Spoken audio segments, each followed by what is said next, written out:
Anda boleh kasih nama masalah, nama penyakit apa saja. Dan saya akan taruh satu nama di atas semua nama masalah dan nama penyakit termasuk COVID-19. Yaitu nama Yesus lebih berkuasa daripada segala kuasa, segala penyakit yang ada di muka bumi.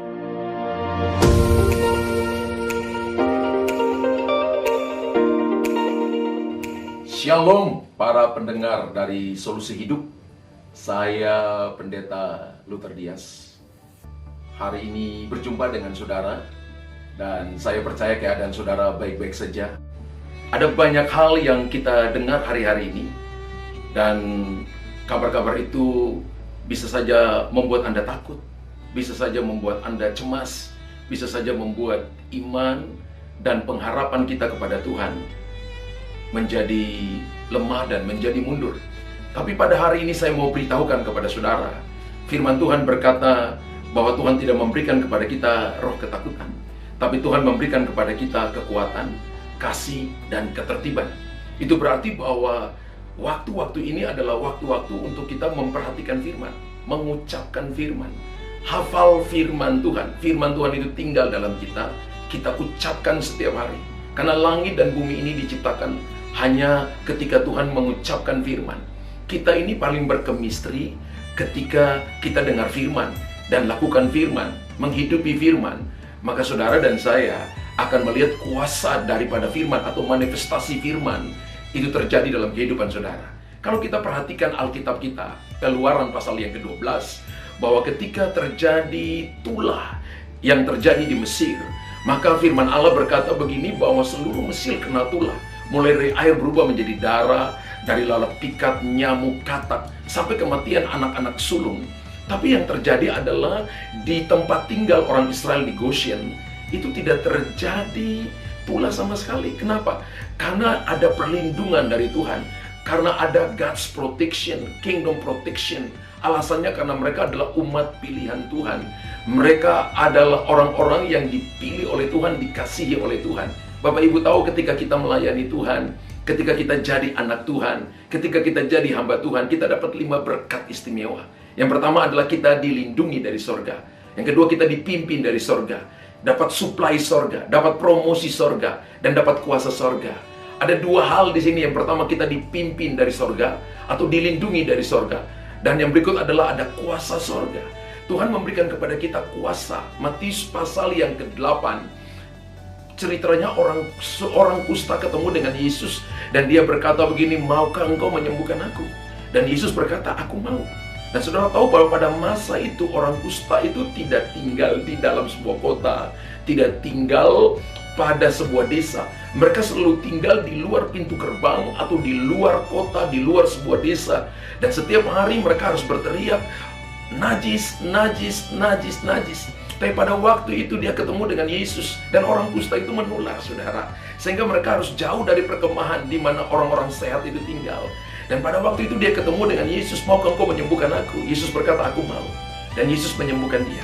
Matius pasal yang ke-10 ayat yang ke-8, Alkitab berkata bahwa pergi sembuhkan orang sakit, bangkitkan orang mati, tahirkan orang kusta, supaya orang melihat kerajaan Allah sudah datang. Siapa tahu ini adalah waktunya untuk gereja bangkit dan menyatakan kuasa Tuhan.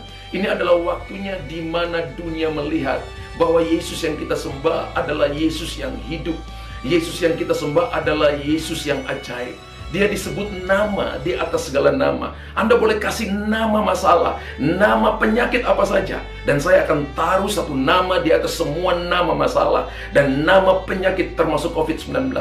Yaitu nama Yesus lebih berkuasa daripada segala kuasa, segala penyakit yang ada di muka bumi ini. Nah, saudara perhatikan baik-baik, kita juga lihat tentang kehidupan daripada Ayub.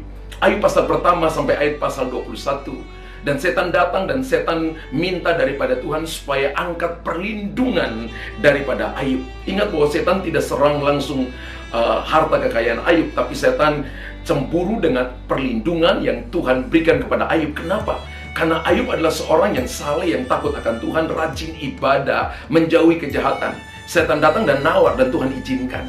Ada 4 hal setan menyerang Ayub. Yang pertama adalah setan menyerang ibadah Ayub. Bagaimana caranya? Setan mematikan kambing domba Ayub lebih dulu. Kambing domba pada masa itu adalah binatang korban. Jadi kalau semua kambing dombanya dimatikan, Ayub nggak punya ibadah lagi. Saudara tahu bahwa tujuan setan adalah mematikan ibadah saudara dan saya. Saya berdoa supaya saudara dan saya tetap beribadah, tetap ibadah di rumah. Kalau Anda tetap punya iman untuk tidak kumpul sama-sama, Anda bisa di rumah, Anda bisa live streaming, Anda bisa secara online, di mana saja. Yang penting hatimu tertuju kepada Tuhan dan jangan kehilangan iman. Yang kedua adalah setan menyerang apa? Unta-untanya Ayub. Unta-untanya Ayub adalah binatang untuk mengangkut beban. Dalam satu hari mati semua. Setan menyerang bisnis Ayub. Yang ketiga adalah setan menyerang keluarga Ayub. 10 anaknya mati dalam satu hari. Dan yang keempat adalah setan menyerang pribadi Ayub. Ada borok dari ujung kepala sampai ujung kakinya. Dan istrinya berkata, kutuki Allahmu dan matilah. Kalau saudara perhatikan Ayub pasal 42, Tuhan pulihkan berurutan yang sama. Ibadah Ayub dipulihkan lebih dulu, kemudian bisnisnya dipulihkan. Dari istri yang minta kutuki Allahmu dan matilah, dari istri yang sama dapat 10 anak lagi. Dan Ayub dipulihkan kulitnya seperti kulit anak remaja.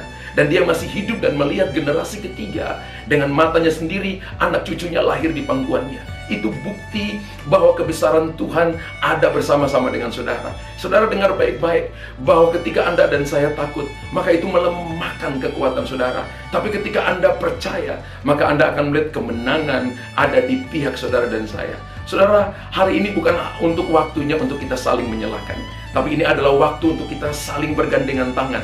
Mungkin hari ini tidak langsung secara fisik Anda tidak saling bergandengan tangan, tapi kita satu dalam roh, satu dalam iman. Percayalah bahwa Yesus lebih berkuasa daripada segala kuasa yang sedang terjadi. Segala penguasa di langit sedang digoncangkan. Menurut Matius pasal 21 ayat 26, bahwa orang akan mati karena ketakutan. Bukan mati karena virus, tapi mati karena ketakutan. Di balik virus ini yang lebih berbahaya adalah roh ketakutan itu sendiri. Karena itu kita usir setiap roh ketakutan. Dan Tuhan berikan kepada kita kekuatan, kasih, dan ketertiban. Iman timbul dari pendengaran akan firman Tuhan. Saya katakan kepada umat Allah, hamba-hamba Tuhan, katakan firman Tuhan, sampaikan firman Tuhan, ucapkan firman Tuhan, deklarasi firman Tuhan, dan Anda akan melihat perkara-perkara hebat akan terjadi dalam kehidupan saudara dan saya. Saya kutip ayat yang terakhir, Mazmur pasal 2, Mazmur pasal pertama, maksud saya ayat yang kedua. Renungkanlah firman Tuhan siang dan malam. Ia seperti pohon yang ditanam di tepi aliran sungai, menghasilkan buah pada musimnya, daunnya tidak layu, apa saja yang diperbuatnya berhasil. Kata merenungkan dipakai kata haga. Haga itu dalam bahasa Ibrani punya 4 arti. Yang pertama, pikirkan firman Tuhan. Yang kedua adalah perkatakan firman Tuhan. Yang ketiga adalah deklarasi firman Tuhan. Dan yang keempat adalah menyanyikan firman Tuhan.